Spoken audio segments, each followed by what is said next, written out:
Radio C4. Conectando y comunicando al cuerpo de Cristo.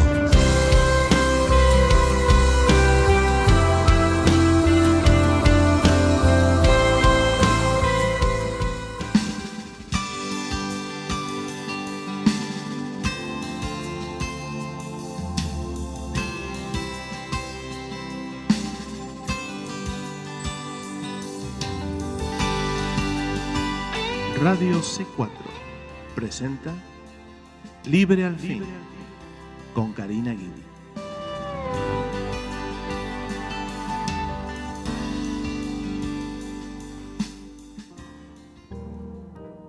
Que el Señor les bendiga, queridos hermanos, hermanas en Cristo, familiares y amigos que nos oyen hoy en otro programa de Libre al Fin, y por la gracia y la misericordia de Dios tenemos otro día más que podemos estudiar juntos la palabra de Dios.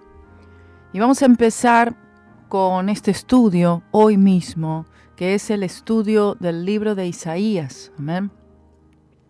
Ya les venía mencionando hace unas semanas que íbamos a empezar a estudiar el libro de Isaías. Vamos a tomarnos nuestro tiempo, tranquilos, y vamos a estudiar lo más que podamos estudiar este libro de Isaías, de este profeta mayor. Gloria sea el nombre del Señor. Siento la presencia del Señor, solamente sabiendo que vamos a dar inicio a este estudio. Espero que usted esté atento, tiene tiempo para compartirlo con alguien, tiene tiempo para ir a las redes sociales, tiene tiempo para compartir la radio en el Facebook y decir: ven, conéctate ya a Radio C4. Hoy comenzamos a estudiar Isaías, el libro del profeta Isaías. No te lo puedes perder. Amén. Yo no sé, para el Señor Jesús, cuando Él inició sus estudios, porque quiero que sepa que el Señor Jesús, Él inició sus estudios bíblicos como niño, claro que sí. Él leía la palabra, Él leía la Torá constantemente. Él estaba estudiando constantemente. De niño ya Él era un estudioso de la palabra de Dios. Él memorizaba pasajes enteros de la palabra de Dios. Y yo no sé cuál sería quizás el profeta preferido del Señor Jesús, pero sí he podido ver que el Señor Jesús menciona a Isaías o menciona pasajes que están en el libro de Isaías más de lo que es mencionado cualquier otro profeta o escritor de la Biblia. El Señor Jesús usa pasajes de Isaías más que de cualquier otro. Y esto nos dice que el Señor Jesús tenía un conocimiento profundo de las profecías de Isaías. ¿Por qué sería esto? A mí me resulta interesante todo lo que tenga que ver con Cristo. Ustedes ya saben que todo lo que tenga que ver con la persona de Cristo, cómo Él piensa, cómo Él ve, cómo Él siente, todo a mí me interesa, como nos interesa a todos. ¿Por qué Isaías, tan mencionado por el Señor, y el Señor quizás conocía de memoria muchos pasajes del profeta Isaías? Sobre todo aquellas predicciones que hablaban de Él mismo. ¿Cómo habría sido de niño Él leyendo y estudiando y memorizando pasajes que hablaban de su misma persona? Oh, gloria a Dios, aleluya. Cuando el Señor Jesús apareció en esa sinagoga y Él comienza a leer justamente del profeta Isaías en el capítulo 61, hablando de Él mismo. Entonces quizás había una gran atracción del Señor Jesús hacia el profeta Isaías, porque el profeta Isaías habla tanto de Cristo. Todos los profetas hablaban de Él, profetizaron de Él. Pero Isaías tiene un tono mayor y más específico también en cuanto a la persona de Cristo, en cuanto a la encarnación, el nacimiento, el lugar del nacimiento. Hay detalles que tienen que ver tan perfectamente, unas descripciones del Señor en cuanto a su persona. Y Él será llamado, gloria a Dios, admirable consejero, Padre eterno. Entonces, podemos ver que Isaías tenía una revelación muy especial, muy específica de la persona de Cristo. Y el Espíritu Santo le dio esta revelación para que Él la escribiera y la pusiera en un libro como este. Cuando fuimos a Israel, entramos a un cuarto que es el Museo de la Biblia.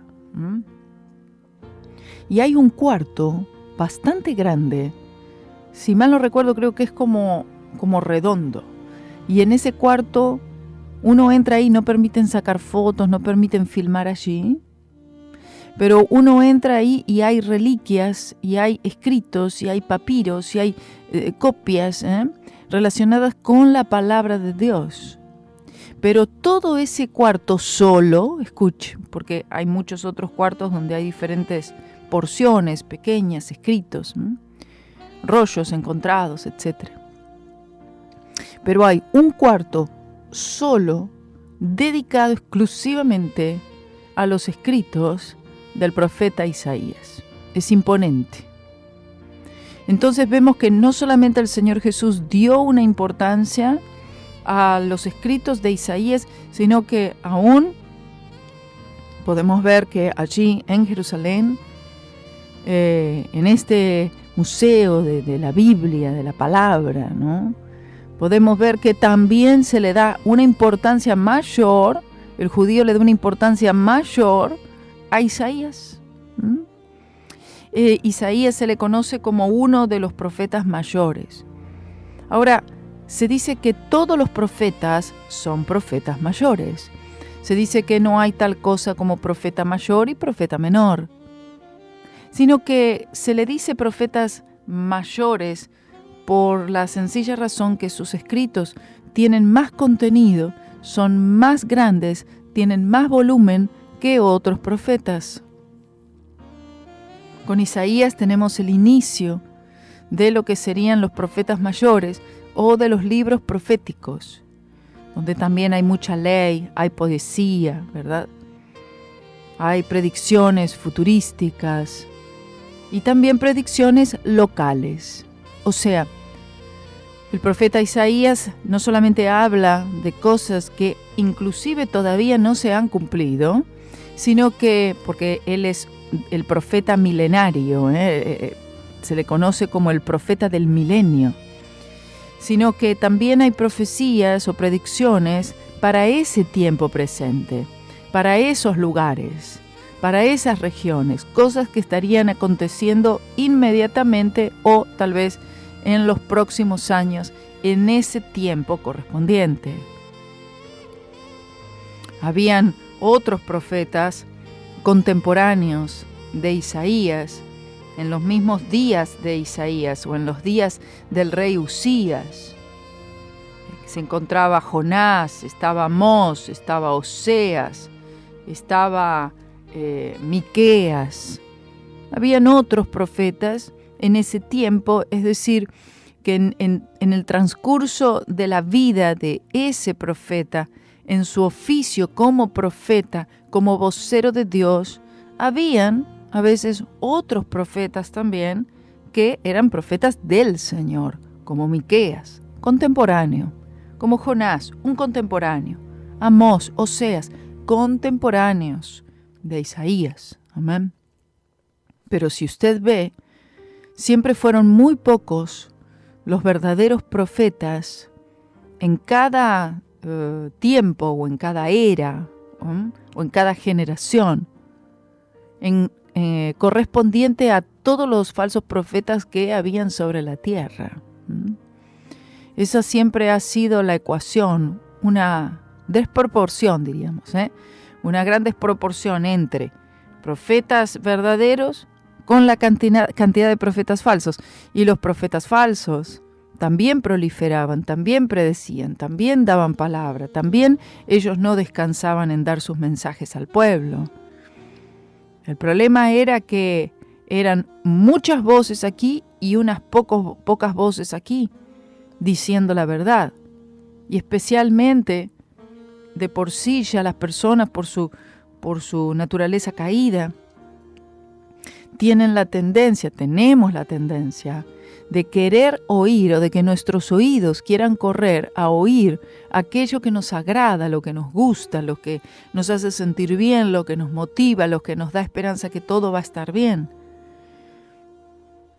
Pero las personas no estaban atentas a la verdadera voz del Señor, al mensaje que venía de parte del Señor, que era grandemente motivacional también, pero requería un arrepentimiento, una rendición, una humillación. Las personas quieren las bendiciones del Señor sin arrepentimiento, sin humillación, sin someterse, sin creer, sin buscar. Por lo tanto, el Señor tenía que seguir su curso en cuanto a sus juicios. Los juicios de Dios son emitidos, las bendiciones del Señor también son emitidas. Es decir, el profeta anunciaba: esto es lo que va a suceder si ustedes no hacen esto otro. ¿Entienden? Por eso todas las bendiciones del Señor estaban dispuestas para el pueblo. Pero también estaba la otra parte, las maldiciones. Ya Deuteronomio nos lo muestra, 28 y 29, capítulos 28 y 29. Maldiciones, bendiciones. Tenemos estos dos caminos. Un camino de bendición, un camino de maldición. Y ahí hay una decisión que toda persona tiene que tomar. El hombre tiene libre albedrío. Amén. Y por esto los profetas, el Señor enviando un profeta y luego enviando otro profeta para decir la misma cosa, y un Oseas hablando una cosa aquí y Isaías hablando esto aquí, pero todos estaban en el mismo espíritu. Y luego, como contrapartida, muchos otros profetas falsos dando augurios de felicidad y de paz y de prosperidad y de que todo estaría bien y de que vamos a vivir en una utopía, cuando en realidad el mensaje verdadero era otro. El pueblo es sumido a un tiempo de angustia, de esclavitud, por su propia decisión. Realmente por su propia decisión. Ellos mismos condujeron sus pasos hacia ese lugar de esclavitud espiritual por no querer oír la voz de Dios. El Señor envía a sus profetas constantemente.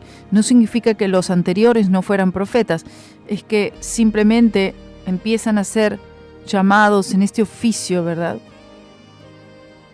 Samuel, él era un profeta de Dios, claro que sí, lo sabemos.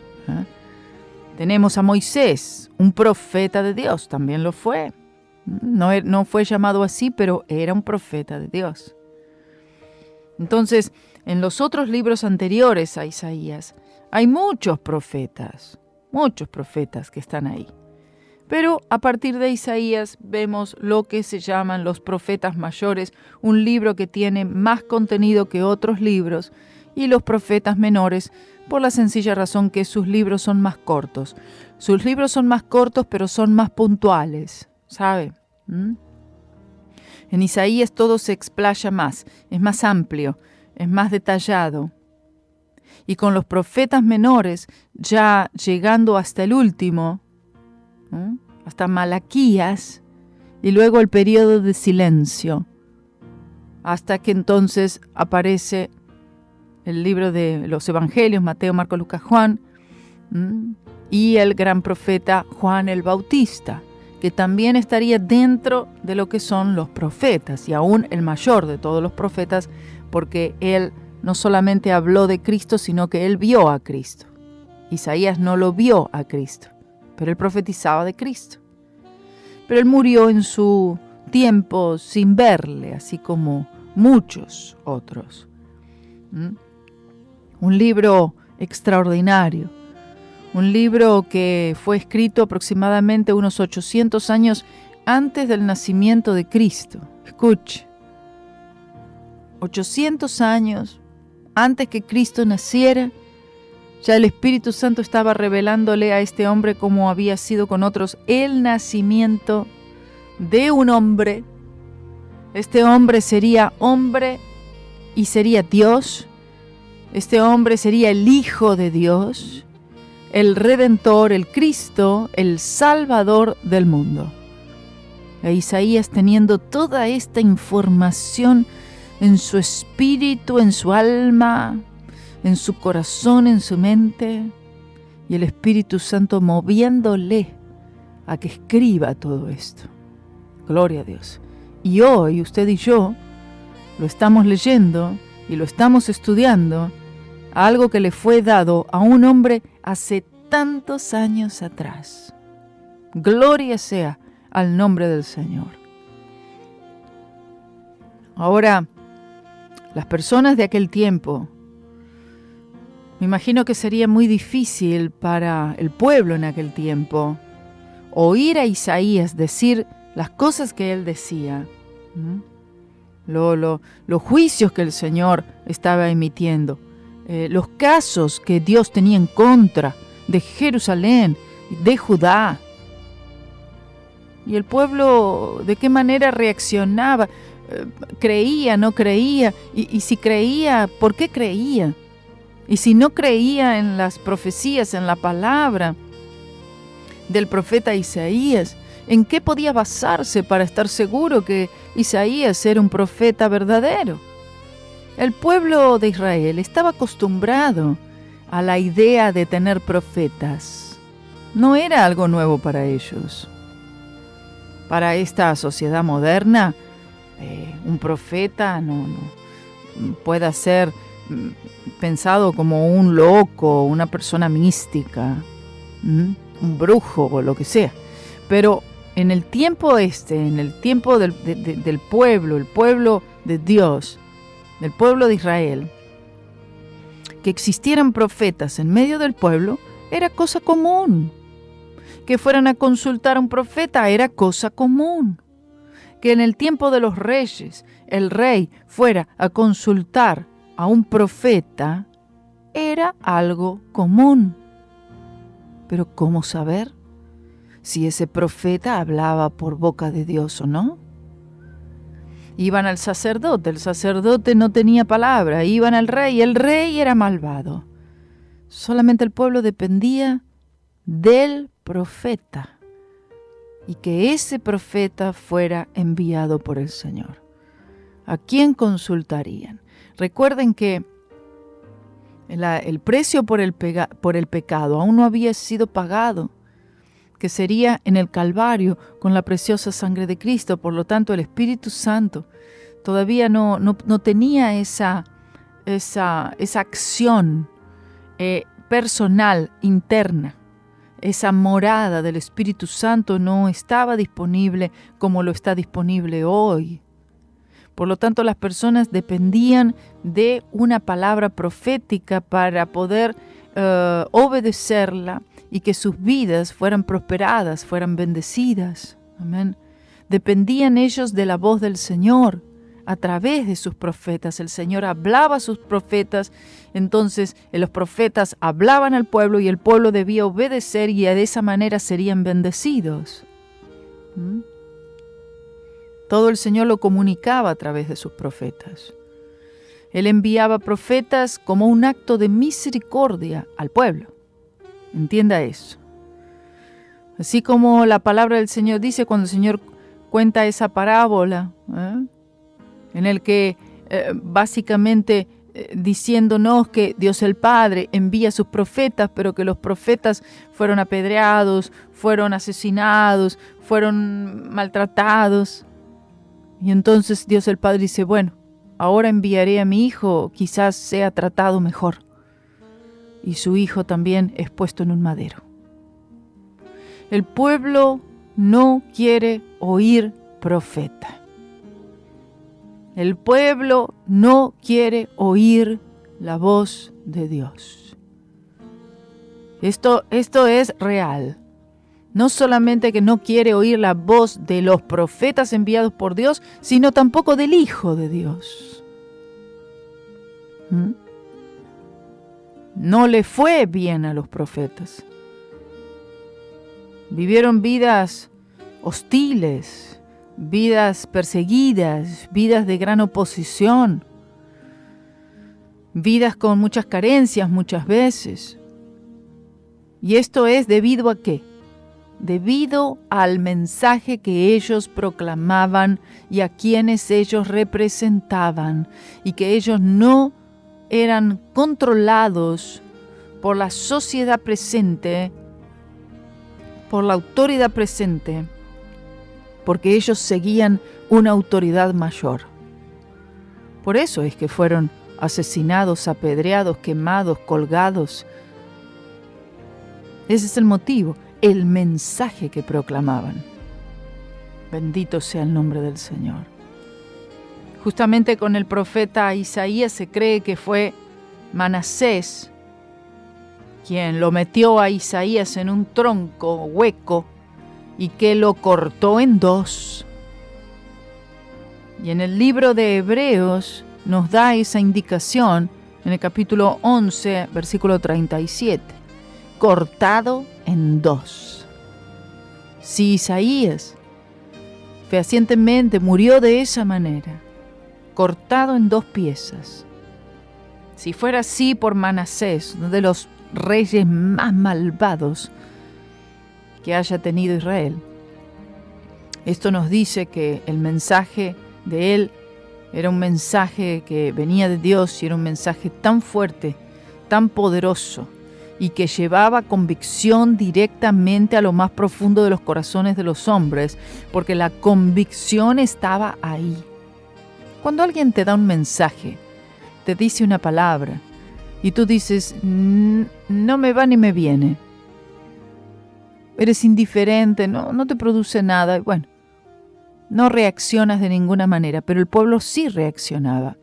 Y esa reacción de odio, de persecución, esa reacción nos dictamina exactamente que el pueblo tenía convicción. El Espíritu Santo llevaba convicción de pecado, de justicia y de juicio, que es lo que el Espíritu Santo vino a hacer, pero que en ese tiempo también había convicción.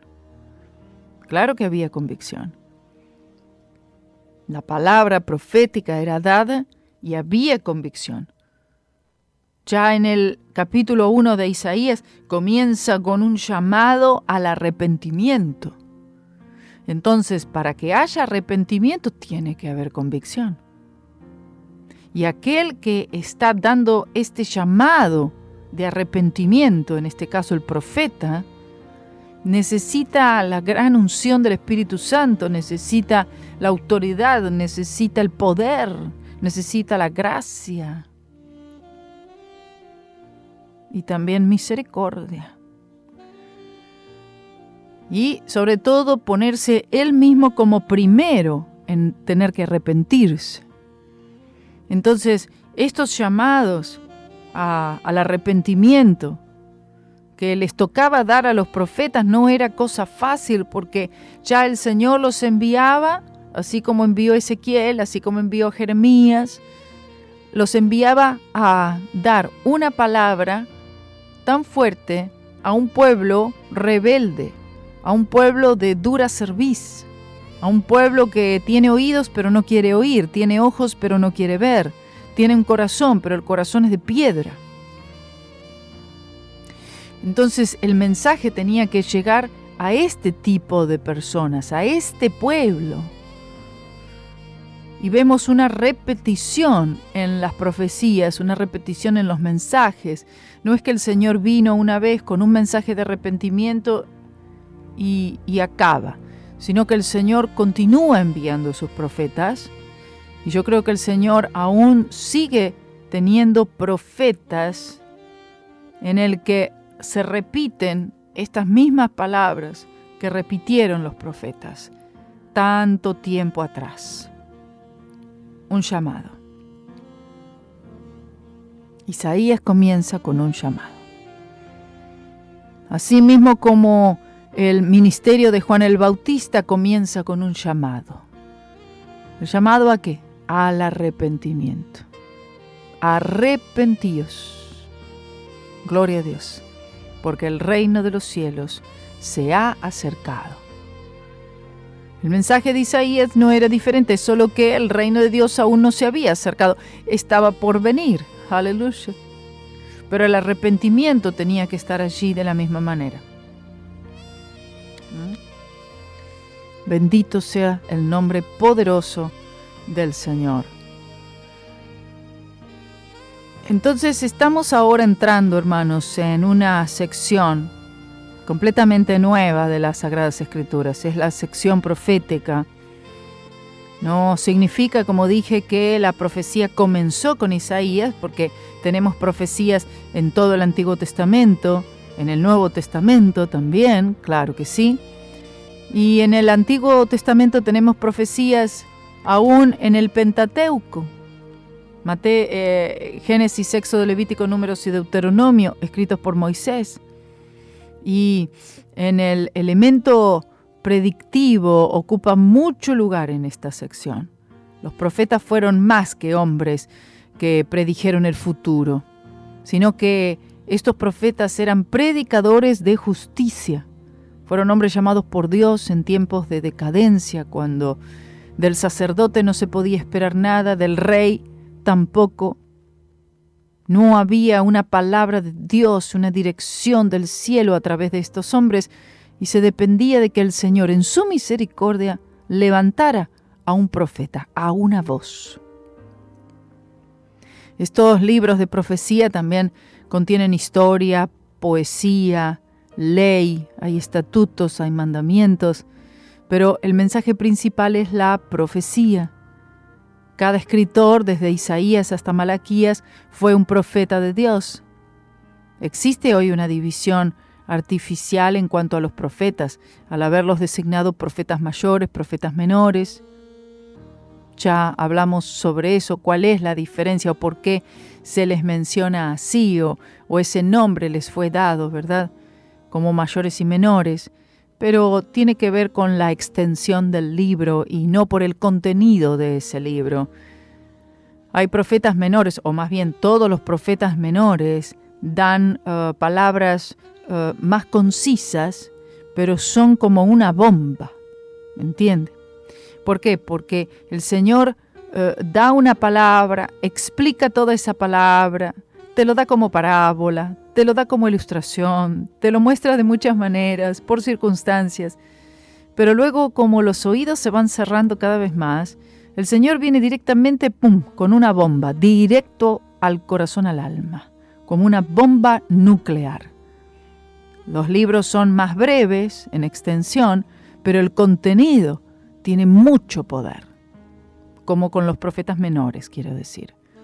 Estos hombres, los profetas, no solo hablaron de eventos que iban a suceder en el futuro distante, como el nacimiento de Cristo, todavía 750, 800 años en el futuro, sino que también ellos hablaron de acontecimientos locales, del futuro inmediato, o de 50 años en el futuro, o de 100 años en el futuro.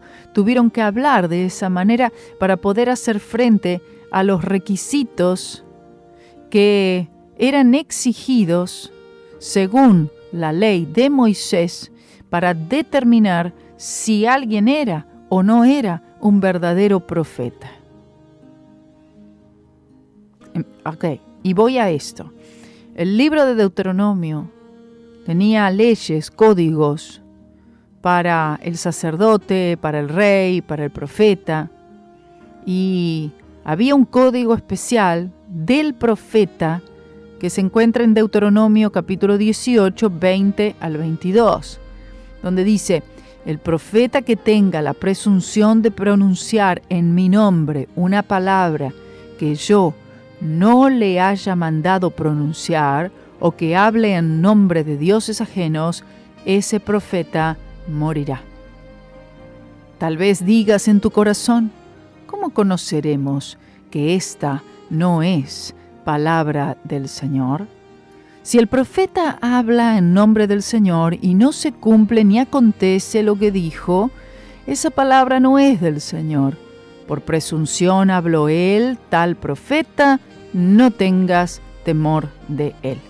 Vamos a volver tras la pausa sobre este pasaje aquí en relación a los profetas, capítulo 18 del 20 al 22 del libro de Deuteronomio. Volvemos en un momento, hermanos.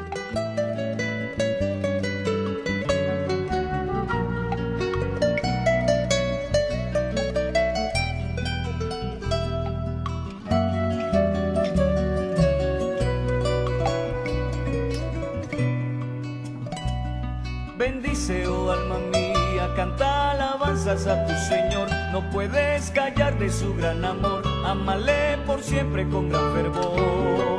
Él ha saciado tu vida, te ha perdonado de iniquidades, Él te ha sanado de enfermedades, ¿cómo olvidar su grande favor? Bendice, oh alma mía, canta alabanzas a tu Señor. No puedes callar de su gran amor, ámale por siempre con gran fervor.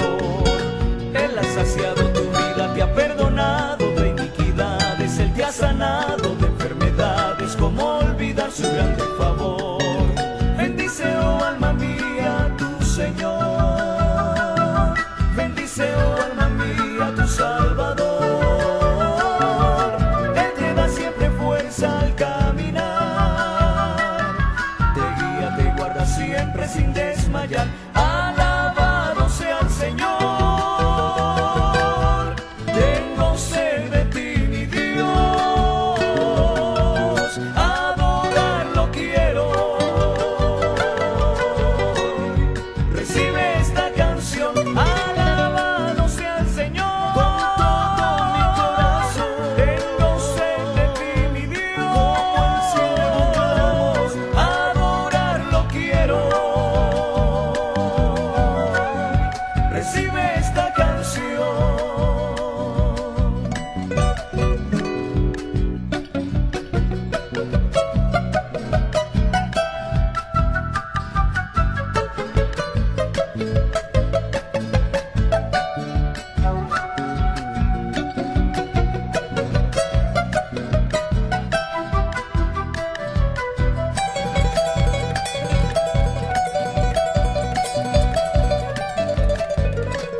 Bendice y alaba a su Creador, la noche, la luna, también el sol, en silencio grato le dan honor.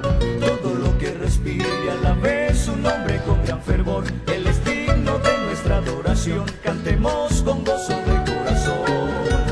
Toda la creación bendice y alaba a su Creador, la noche, la luna, también el sol, en silencio grato le dan honor.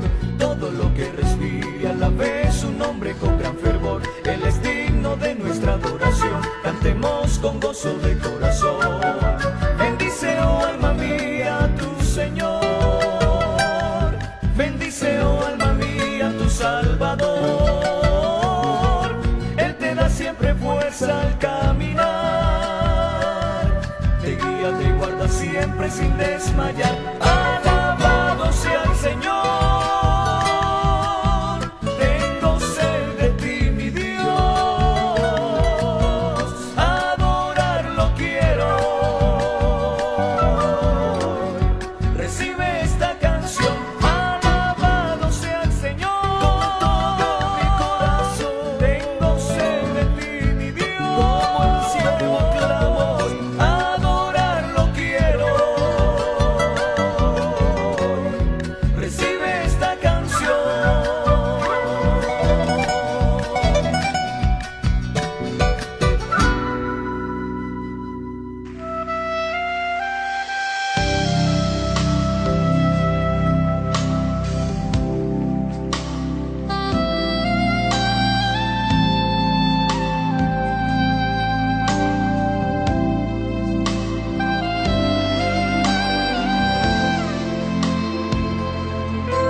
al Cordero.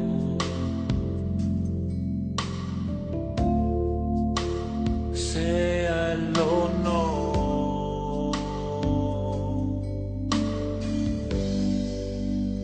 sea la gloria,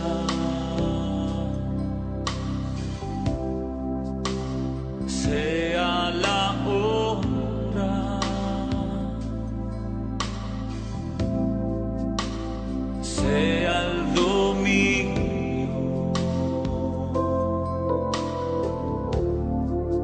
por los siglos de los siglos.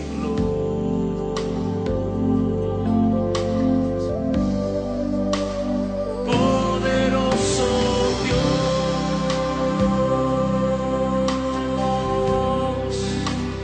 poderoso Dios,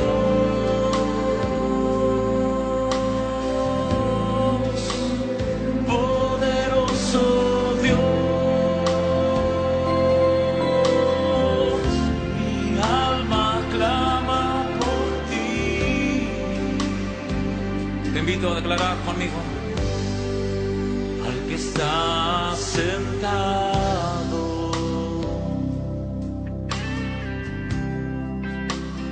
en el trono,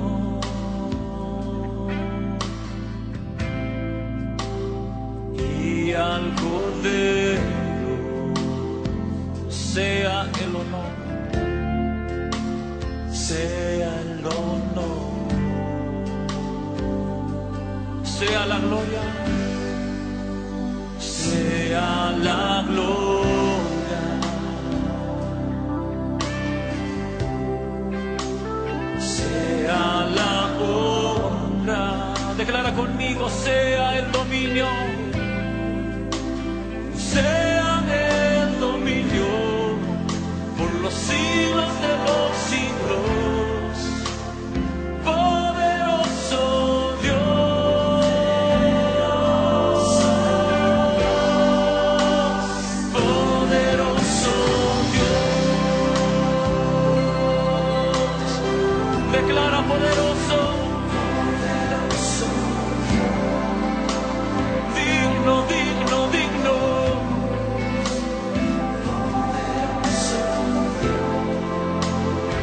Mi alma clama, mi alma clama por ti.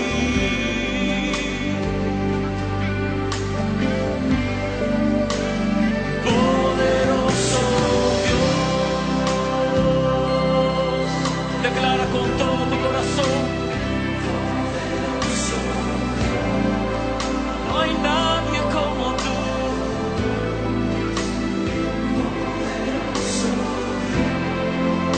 Mi alma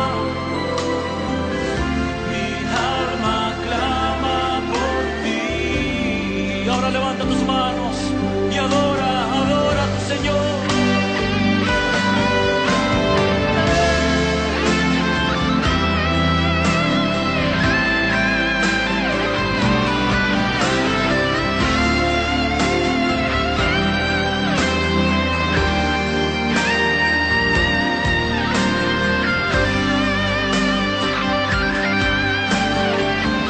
Mi alma clama por ti.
Gloria a Dios, estamos de vuelta en Libre al Fin. Seguimos aquí con el estudio del gran profeta Isaías. Acababa de leer antes de la pausa Deuteronomio 18, 20 al 22, donde la ley de Moisés habla acerca de los profetas. La ley de Moisés menciona ciertas características, o más bien una característica principal del profeta. El pueblo de Dios estaba acostumbrado a tener profetas, a oír personas, hombres, que hablaran, que dijeran cosas, que hicieran predicciones. Esto va a suceder, aquello va a suceder, en tanto tiempo sucederá aquello y lo otro. Y hablaban en nombre de Dios. Todos los profetas hablaban en nombre de Dios. El asunto era que algunos eran de Dios y otros no. Entonces la ley de Moisés da un mandato, una característica que tiene que tener el profeta para que el pueblo que estuviera oyendo estas predicciones pudiera discernir. ¿Y quién es profeta de verdad? ¿Quién es el que está hablando de verdad de parte de Dios? Bueno, aquí hay algo que Moisés había dicho, algo que el Señor le dio a Moisés en el monte en relación a los profetas. El Señor estaría enviando profetas constantemente, pero el pueblo tenía que conocer la ley, escuche, el pueblo tenía que conocer, vamos a decir, la Biblia, para que de esa manera pudieran determinar, discernir si ese profeta era o no era de Dios. Este es el problema que fue en aquel entonces y que es hoy. La gente en aquel entonces no conocía la Biblia y hoy no conocen la Biblia. Si el pueblo conociera la Biblia realmente, fácilmente se daría cuenta si un profeta es o no es de Dios. Por eso tenemos hoy la iglesia moderna siguiendo a tantos, dícese, profetas que han sido nombrados por ellos mismos o por otros, pero no por el Señor. Y siguen proliferando, y siguen profetizando, y siguen declarando, y siguen decretando, y siguen dando palabras supuestamente proféticas que dicen y no dicen nada. La Biblia dice que ya tenemos la palabra profética más segura, que es esta, que es la Biblia, que es la palabra de Dios. Entonces, el pueblo en aquel entonces, ¿cómo podía saber? Se levantaba siempre alguno para decir alguna cosa. Bueno, la ley dice, el profeta que tenga la presunción, que se atreva a pronunciar una palabra en nombre de Dios, y esa palabra no es una palabra que Dios le dio a pronunciar, sino que está hablando en nombre de dioses ajenos. Escuche. ¿El profeta habla en nombre de Dios o está hablando en nombre de dioses ajenos? No hay intermedio ahí. Puede estar hablando por su propia cuenta, pero como sea, no es del Espíritu Santo. ¿Qué le va a suceder a ese profeta? Ahí dice, según la ley, ese profeta morirá. Entonces, aquí en el versículo 21 del capítulo 18 de Deuteronomio, hay una pregunta. Esta pregunta, me gustaría predicar de eso exactamente, es esa misma pregunta. El Señor dice, bueno, ustedes en sus corazones, pueblo, tal vez digan o se pregunten lo siguiente: ¿cómo conoceremos que esta no es palabra del Señor? No, porque el profeta tal y tal, el apóstol tal y tal dijo esto, dijo aquello, dijo lo otro. Bien, ¿cómo conoceremos que no es palabra del Señor? Y en el versículo 22, el mismo Señor responde la pregunta que estaba en el corazón de la gente, diciendo, si el profeta habla en nombre del Señor y no se cumple, ni acontece lo que dijo, esa palabra no es del Señor. Simple, sencillo, no es del Señor. y no se cumple ni acontece lo que dijo, esa palabra no es del Señor, por presunción. Es decir, su posición propia es que habló tal profeta.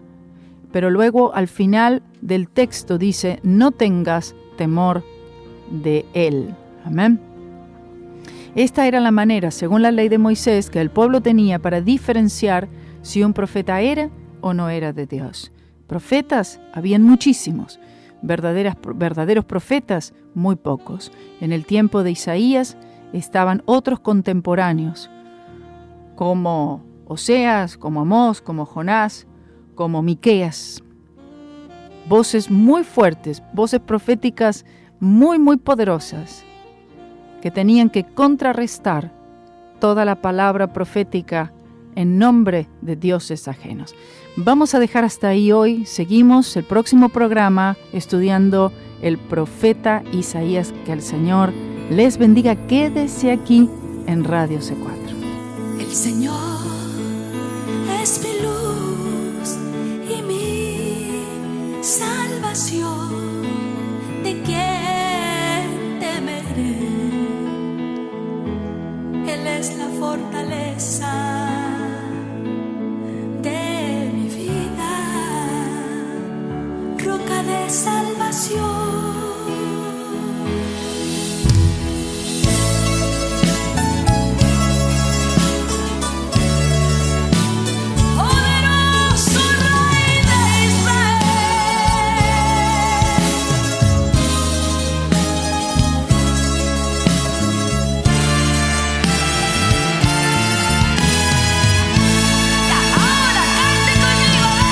El Señor es mi luz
vientos te obedecen, si la mar por ti se calla, porque hay hombres que dicen que tú no vives. Si la tierra tú la riegas con la lluvia de los cielos, porque hay hombres que dudan tanto de ti. Es mi anhelo que las flores le dijeran a los hombres con cuál mano todas ellas fueron creadas. Desde luego entenderían que sin ti no existiría lo más bello que en el mundo puedan ver. No ves el agua fluir con la cual tú sosiegas la sed que aprisiona tu boca, y la sombra de un árbol la cual te regala descanso. Pues entonces, ¿por qué te preguntas si hay un creador? Si puedes verte a contar cada estrella que alumbra los negros de un inmenso cielo. Si no puedes, confiesa que Dios es real, no es un cuento. Es que es tan grande, no se puede negar.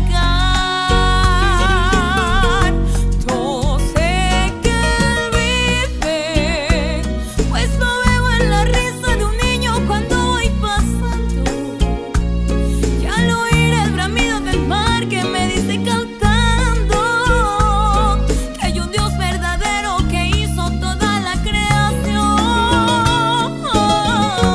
Yo sé que Él vive, pues lo veo en la risa de un niño cuando voy pasando, y al oír el bramido del mar que me dice cantando que hay un Dios verdadero que hizo toda la creación.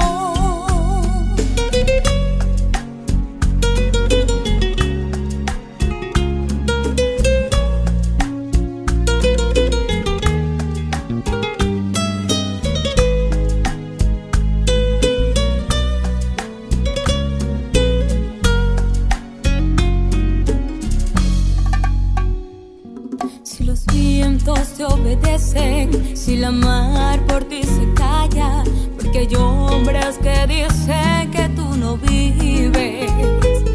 Si la tierra tú la riegas con la lluvia de los cielos, porque hay hombres que dudan tanto de ti. Es mi anhelo que las flores le dijeran a los